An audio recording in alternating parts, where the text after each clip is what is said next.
Carol Carney here. When JC said that we were going to be filming in the Napa Valley, this is not quite what I had in mind. I was thinking about the beautiful vineyards and I was thinking about the historical maybe wineries, but he came to this. So I think he took a little more creative liberty than I would have liked. Hey, but let's see what we can do with this. We're in the Napa Valley, and today what we like to talk about is we want to talk about when God has a calling on your life and how important it is for us to stay in that calling, because that's where God anoints you. God has created us to worship Him and to be a blessing to Him and to bring glory to Him by creating us and giving us certain gifts. And when we use those gifts, then we will find that it's easy for us, that it is the best thing for us, and also that's what we're passionate about.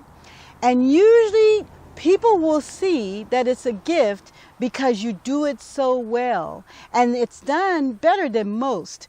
So what we want to focus on is when we use the gifts that God has given us, then that's when we glorify Him the best, and that's when we are the happiest.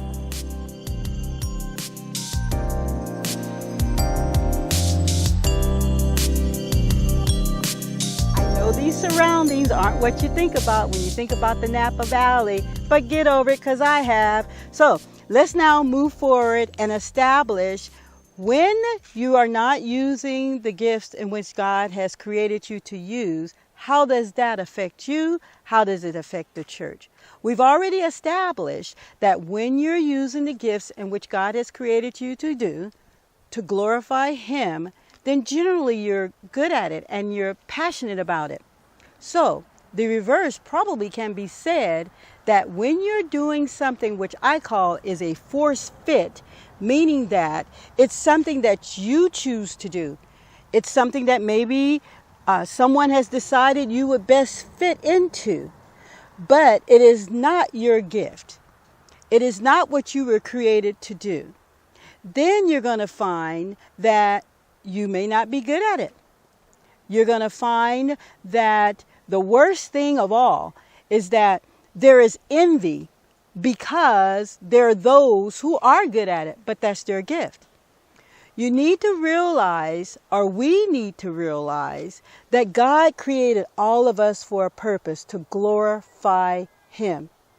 Think about in Jeremiah 1:5.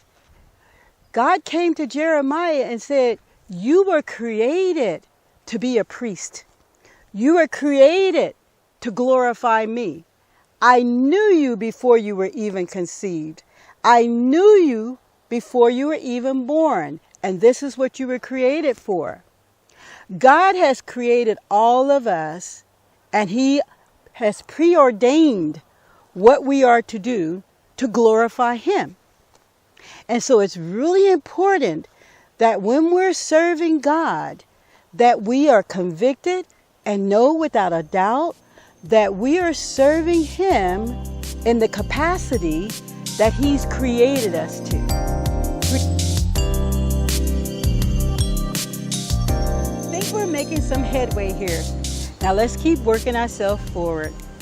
In Psalms 139, the Bible tells us that God knew us before we were even conceived, that every cell in our bodies are so wonderfully woven. Now let's take a look at how can we be the best that we can be and use our gifts that God has given us when it's not in the ministry. Well, the principle is still the same.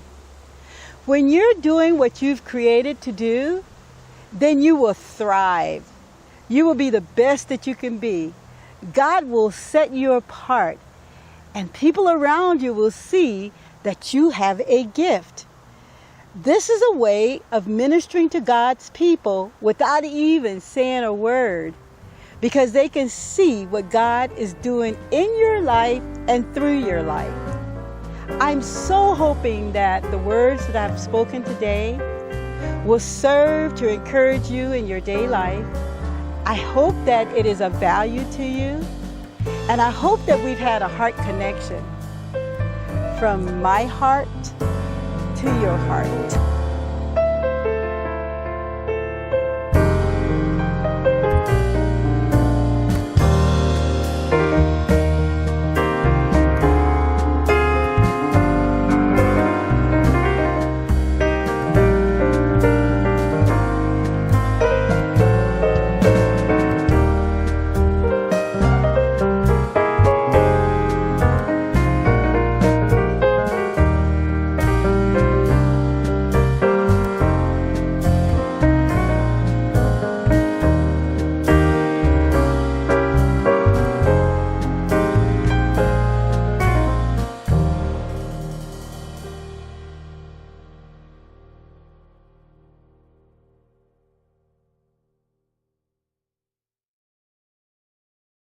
Okay, it's me again. You guys know I can't stay focused. I forgot one important thing, and that is share this vlog. We want this ministry to grow, and the only way that that is going to happen is that you help me to help it grow. So, once you finish watching, I want you to hit that share button and share it with somebody. Tell somebody about the Carol Carney Ministry.